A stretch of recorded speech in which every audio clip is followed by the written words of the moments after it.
আজকে আমরা সবাই মিলে চলে গেছিলাম মধ্যমগ্রাম রাসের মেলাতে। আর দেখতে পাচ্ছ কত ভিড়, এখানে তো অনেক দোকান বসেছিল, আমরা তো সবই টুকটুক করে দেখছিলাম। আর এই দেখো ঠাকুর, এখানে না প্রচন্ড সুন্দর ঠাকুর বানায়, তো আমরা সেগুলোই দেখতে দেখতে দেখতে দেখতে যাচ্ছিলাম। আর তোমরা যারা আসতে পারছো না তোমাদেরকেও না দেখিয়ে দিলাম। এরপরে এই যে সবাই গোপালকে প্রণাম দিচ্ছে, আমরাও প্রণামে দিয়ে সুন্দর করে প্রণাম করে দিলাম। আর এই দেখো রাধাকৃষ্ণ কি সুন্দর দেখতে, তাই না?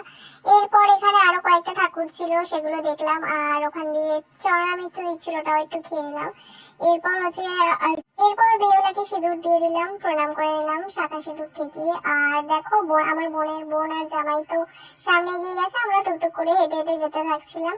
আর তাই তো ভিড় ছিল, ওই যে ওদেরকে দেখতে পেয়ে গেছি, চলো ওদের কাছে চলে যাই। ওদের কাছে গেলাম, তারপর ভাবলাম যে চলো মেলা থেকে যখন এসেছি কিছু তো কিনতে হবে, কিছু খেতে হবে। আর দেখো এইগুলো না ছোটবেলায় আমার খুব ভালো লাগতো দেখতে। তারপর চলে গেলাম হলো একটা ফুলের দোকানে, অনেক এত সুন্দর এই ফুলগুলো ছিল, অনেক রকম ফুল ছিল, কিন্তু আর কি দামটা অনেক বেশি বলছিল, আর হাতে বেশি টাকা পয়সাও ছিল না। ভাবলাম থাক, পরে এসে নিয়ে যাবো ওখানে যখন বরের সাথে আসবো। তাই দেখিয়ে রাখলাম যে এই ফুলটা কি সুন্দর, তাই না? ভীষণ সুন্দর। দেখো ছোটখাটো কিন্তু অনেক দোকান বসেছে। বোন একটু কানের দেখলো, আমরা একটু কানের দেখলাম। এবার চলে যেতে যেতে দেখলাম এই যে নাগরদোলনা, আমাদের বিশেষ আকর্ষণ।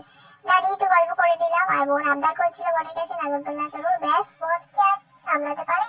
আমরা সবাই মিলে চলে গেলাম নাগরদোলনায়, দুজনকে একসাথে বসিয়ে দিই, আমিও বসে পড়ে উঠলাম। আর এই যে চড়া শুরু হয়ে গেছে, যা ভয় লাগছিল বাবারে বাবা।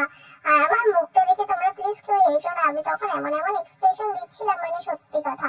দেখো দেখো, আমার তো নিজের দেখে নিজেরই হাসি পাচ্ছে, কত কত বাজে হয়েছে তাই না এক্সপ্রেশন গুলো। যাই হোক, এরপর আর কি আমরা হচ্ছে একটু নেমে গেলাম, নেমে দেখি বোনেরা আবার ব্রেক ড্যান্স চড়ছে, কিন্তু আমরা আর চড়িনি। তারপরে পুচকুটার সাথে একটু দেখা হয়ে গেল, একটু হাতে নিয়ে নিলাম, আর তো সেই যাবেই না। তারপরে আর কি গুটি গুটি পায়ে হাঁটতে হাঁটতে চলে এলাম জিলেপি কিনতে। জামাই মানুষ, বাড়ি শ্বশুর বাড়ির জন্য একটু খাবার নিয়ে গেলে কি ভালো লাগে। গরম গরম জিলেপি খেয়ে আমি যেহেতু দিদি হয়ে কিনে নিলাম। দুটো ঘুগনি নিয়েছিলাম, ওরা বলছিল খাবে না, তো ঘুগনি নিয়ে তারপর আমরা ঘুগনি খেলাম। এই কাকুটা না ঘুগনিটা দারুণ করে, আমরা সবসময় খাই, একটু ঝাল বেশি করে ঝাল দিই। তারপর চলে এলাম গুড ফুডে। আর গুড ফুডে তো মানে আমাদের একদম প্রিয় দোকান একটা, ওইখান থেকে একটু কিছু অর্ডার করে নিলাম।